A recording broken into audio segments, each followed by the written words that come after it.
Introduction.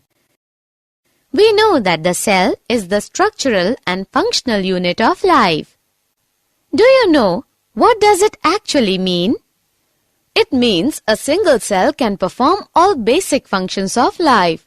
Example, movement, intake of food and respiratory gases, respiration, excretion. Okay, it is true for a single-celled or unicellular organisms. But what happens when there are so many similar cells as in multicellular organisms?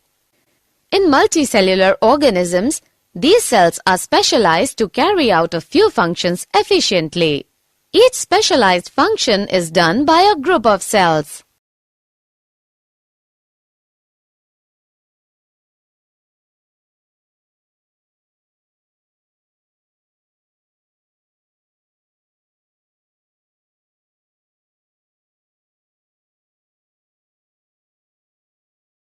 Yes, I remember that nerve cells carry message from the brain to every part of the body. Muscle cells contract and relax so that movements are caused. Blood flows to transport oxygen, food, hormones, and waste materials. Plants are also living organisms, and xylem and phloem cells conduct food and water from one part to another. It is said that in multicellular organisms there is division of labor. I do not understand what does it exactly mean. Division of labor means that a particular function is carried out by a group of cells at a definite place in the body. This group of cells is called tissue, which are arranged and designed to provide the efficient specialized function. So we can define tissues as a group of cells similar in nature that work together to perform a particular function. Example, nerve tissue.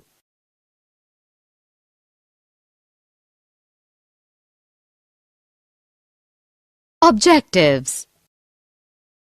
At the end of this lesson, you will be able to define tissue, identify types of tissues, understand the difference between plant and animal tissues, understand plant tissues, understand types of plant tissues, find the characters of meristematic tissues,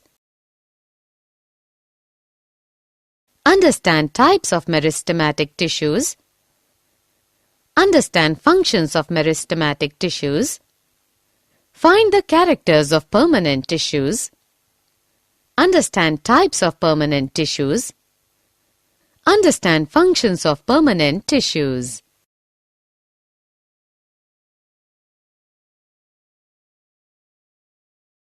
Plant and animal tissue.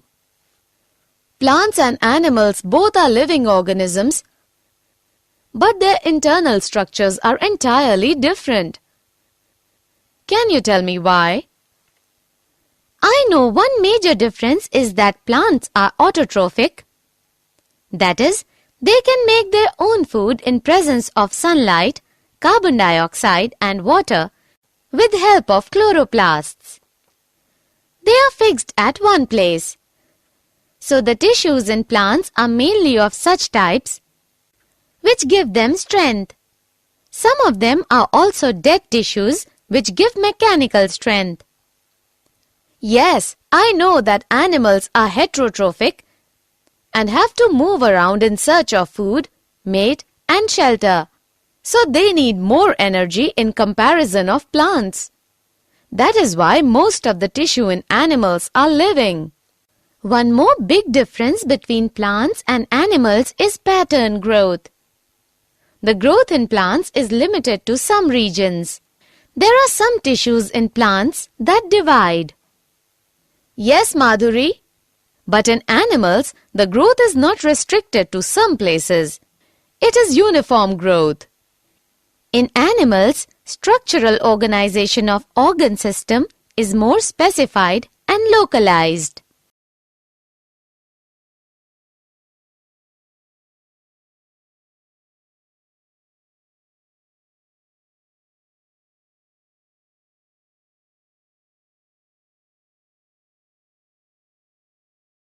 Types of plant tissues. Ankita, do you know that on the basis of their dividing capacity, plant tissues are of two types, meristematic and permanent. Those tissues which divide continuously and help in increasing in length and girth of plants are known as meristematic tissues. These are found only in growth regions of plants. While those tissues which are derived from meristematic tissues but have lost the power of division and have attained their definite forms are permanent tissues. Activity. We can prove that meristematic tissues are found by doing an activity. I will take a glass jar and Ankita, you will also take a similar glass jar filled with water. Then we will place same-sized onion bulb on each jar for 3 days to observe the growth of roots. Yes, we will measure length of roots on day 1, 2 and 3. Then on the 4th day, you will have to cut roots of onion bulb. Then again, place it on the jar. On the 5th day, we will again measure the root length. On the 5th day, we find that the growth of roots of my jar has stopped. Yes, this activity proves that growth of plants occurs only in certain specific regions because the dividing tissue, also known as meristematic tissue, is located only at these points.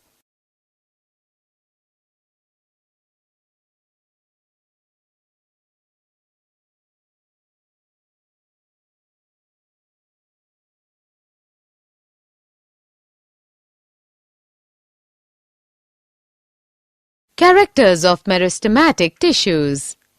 Meristematic tissues are very active, thin-walled, isodiametric living cells. Their cell wall is formed of cellulose. They are oval, rounded or polygonal in shape. Their cytoplasm is dense, vacuoles are small-sized, nuclei are prominent. They divide throughout life, so they help in growth. Types of meristematic tissues. Depending on the region where they are present, meristematic tissues are classified as apical, lateral, and intercalary.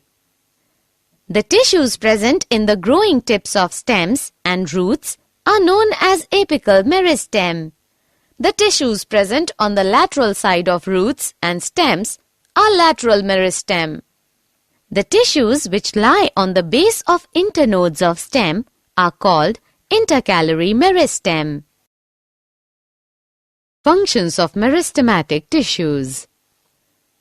The main function of meristematic tissue is formation of new cells continuously. Apical meristem increases the height of the plant due to elongation of the root and stem. It is also called primary growth. Lateral meristem increases diameter of the plant. It is also called secondary growth. Intercalary meristem increases the length of organ. Permanent tissues. After some duration, meristematic tissues lose their ability to divide and take up a specific role and form a permanent tissue. This process is called differentiation. Differentiated meristematic tissues form different types of permanent tissues.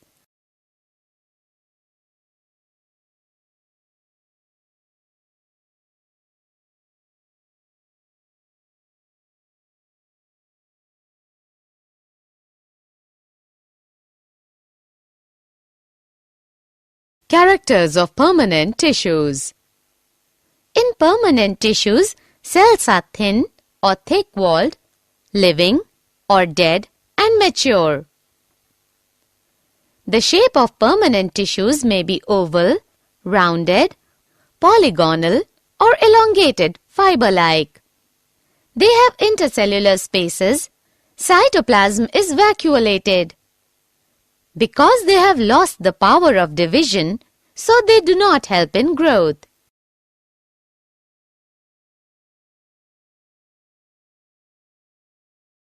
Activity. We can see by an activity that there are different types of cells in plants. Take a plant stem and cut its thin section.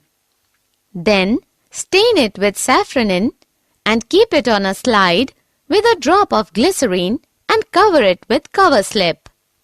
Observe it under microscope.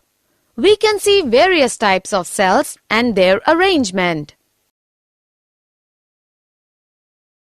Types of permanent tissues.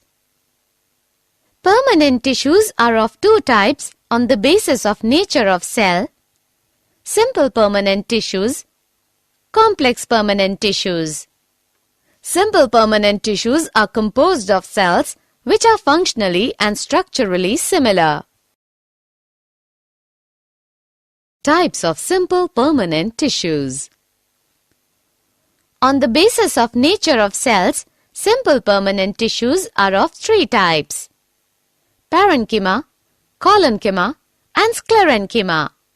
Parenchyma is made up of cells with thin primary walls that retain their protoplasm.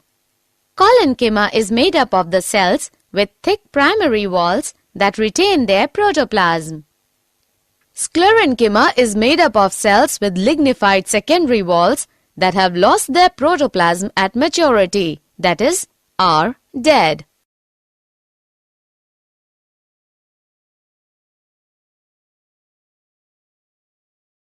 Activity. With the help of another activity, we can find out various layers of cells in leaf. Ankita, take a leaf of Royo. Yes, I have taken a leaf of Royo. What should I do next? Then, stretch and break it by applying a little pressure on it. When you stretch it, some peel or skin projects out from the cut. I have removed this peel and kept it in water in a petri dish. Yes, now add few drops of safranin and wait for 2 to 3 minutes. I have now transferred it on a slide with a drop of glycerine and covered it with cover slip. When you will observe it under microscope, you will find different layers of cells. Outermost layer of cells is known as epidermis. It is usually made of single layers of cells. Outer and side walls of epidermis are thicker than inner walls. The entire surface of all plants has epidermis. It protects all the parts of the plants from water loss, mechanical injury, and invasion by parasitic fungi. Small pores are there in the epidermis of the leaf. These pores are known as stomata. Stomata are covered by two kidney-shaped cells known as guard cells. They help in exchange of gases with the atmosphere and transpiration.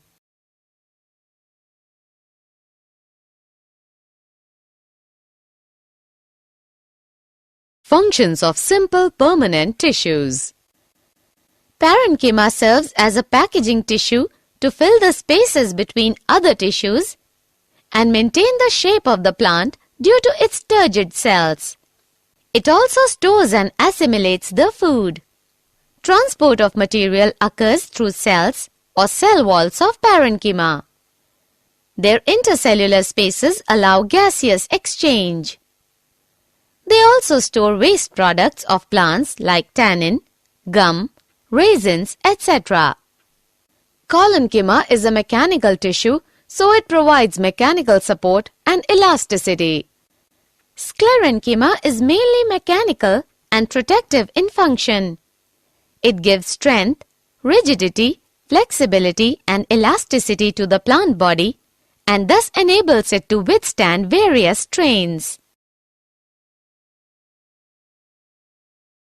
Types of complex permanent tissues. Complex tissues are made of more than one type of cells. All these cells coordinate to perform a common function. On the basis of nature of cells, Complex permanent tissues are of two types, xylem and phloem. The supporting and water-conducting tissue of vascular plants, consisting primarily of tracheids and vessels, woody tissue. The food-conducting tissue of vascular plants, consisting of sieve tubes, fibers, parenchyma, and sclerids, also called bast. Functions of complex permanent tissues. The main function of xylem is to carry water and mineral salts upwards from root to different parts of shoots. Phloem transports photosynthetically prepared food materials from the leaves to storage organs, and later from storage organs to the growing regions of the plant body. Did you know chewing gum is the latex of the plant Acarar sapota? Sclerenchyma is the longest cell in plant kingdom. Commercial cork is obtained from the oak plant. In monocotyledonous plants like grasses, the guard cells are dome-shaped.